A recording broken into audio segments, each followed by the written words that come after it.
So this is a celebration. तो वो celebration में जब थोड़ा सा जो रुकावट आती है तो आई थिंक सबको तो थोड़ी सी बुरी भी लगती है। हम लोग पाकिस्तान आइडल के सेट पे फिर से वापस आ गए हैं। 2 हफ्ते बाद आके बहुत अच्छा लग रहा है। बहुत नाराज़गियाँ हमें सुनने को मिली लोगों की। देखते जाइए, अभी तो पार्टी शुरू हुई है और अभी बड़े सरप्राइजेज आ रहे हैं।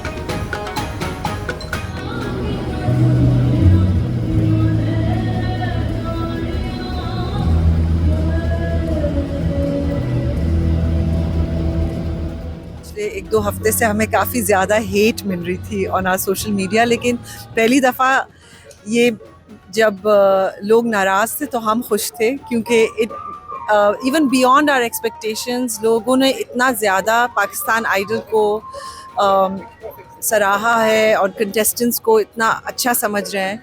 ये जो टॉप 16 है, 15 है इस वक्त, इन लोगों की जर्नी के साथ हैं हम लोग। शुरू से हम इनको देखते आ रहे हैं और अब इन बच्चों से एक तरह से एक अपनाइयत सी हो गई है और इनको सुनने में मज़ा आता है। जो रहेगा जो जाएगा उसका तो अभी हमें किसी को नहीं पता। हो सकता है कि आखिर में 3 गज़ल के जो एक्सपर्ट्स हैं वो रह जाएं। ज़रूरी नहीं है कि कोई पॉप सिंगर और कोई गज़ल सिंगर और कोई फोक सिंगर ही एंड में बचेगा। काफ़ी चीज़ें इम्प्रूव हुई हैं और बेहतरी की तरफ इम्प्रूव हुई हैं और जो कॉन्टेस्टेंट्स का जो एक कॉन्फिडेंस लेवल है वो मुझे ज़्यादा अच्छा लग रहा है 2 हफ्ते से पहले की निस्बत। तो मुझे बड़ा अच्छा लग रहा है और अफसोस भी है कि कुछ जो अब एलिमिनेशन शुरू होनी है, तो जाहिर बात है ये एक गेम है, एक मैदान है, किसी ने हारना है और किसी ने जीतना है। बट ये ज़रूर है कि अगर कोई हार के भी जाएगा ना तो वो अच्छा गा के जाएगा। रॉ मटेरियल्स वो है, मतलब वो ज़मीन से जुड़ी हुई चीज़ें हैं, पाकिस्तान की धरती से जुड़ी हुई चीज़ें। हम ये अभी जो हम म्यूज़िक जो है वो पाकिस्तान आइडल का जो हो रहा है वो बहुत ही ज़मीन से और कल्चर से जुड़ा हुआ म्यूज़िक। अब मैं पाकिस्तान की बात कर रहा हूँ। बिल्कुल याद आता है। मुझे लगता है उनकी नर्वसनेस से भी मैं बहुत अच्छी तरह रिलेट कर सकता हूँ।